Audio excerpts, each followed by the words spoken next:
Hello. Today I'd like to talk about listening comprehension, something that you're doing right now.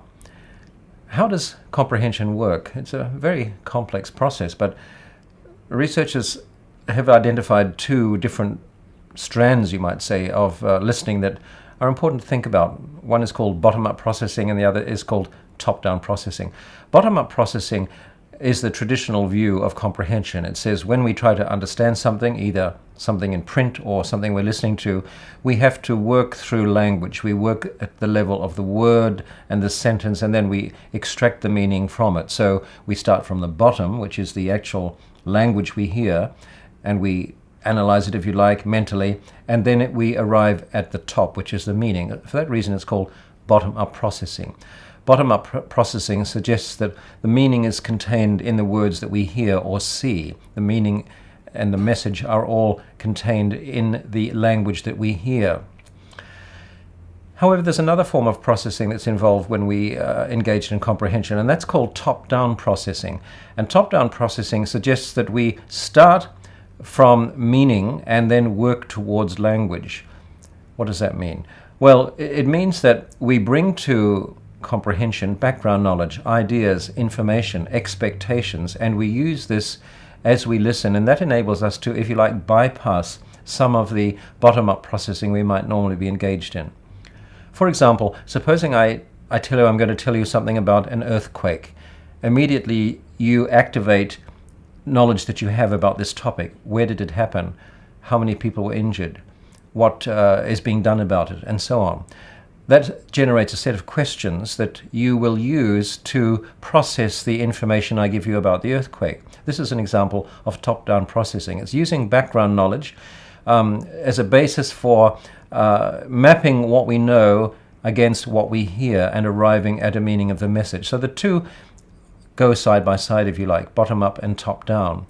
The more we know about a topic, the more background knowledge we're able to access, the more top-down processing we're able to make use of. The less we know about a topic, the more language-based processing we will have to make use of. So when we're teaching students to read or to listen, we often have to look at a text and ask, will the students be able to process this using background knowledge? Or will they have to be given some help in accessing this text, some pre-listening, some pre-reading activities that will activate the knowledge and information that may be relevant to understanding that topic. A related concept is the concept of schema. A schema refers to the body of knowledge that you bring to bear on a particular topic or a situation. For example, if I mention a supermarket, you think of a physical context. You think of people there for a particular purpose, doing things, using procedures and artifacts and so on to achieve their goals.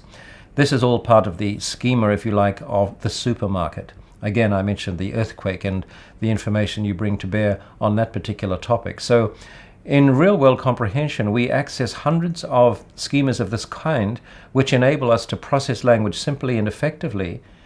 And it's because we're making use of these schemas that speakers don't need to spell out everything that they could say about a topic, because they assume that the listener will be accessing that topic and filling out the details herself or himself. So comprehension then is a process that draws on both language-based processing as well as meaning-based processing. Bottom-up and top-down, they go hand in hand. And when we're teaching comprehension, we need to be sure that we're not just teaching bottom-up processing, language-based processing. We're not just working at the level of words and sentences. We're also activating background knowledge and encouraging students to make predictions, to guess what's coming, to draw on their knowledge of the world, to enable them to listen the way people do in authentic listening situations.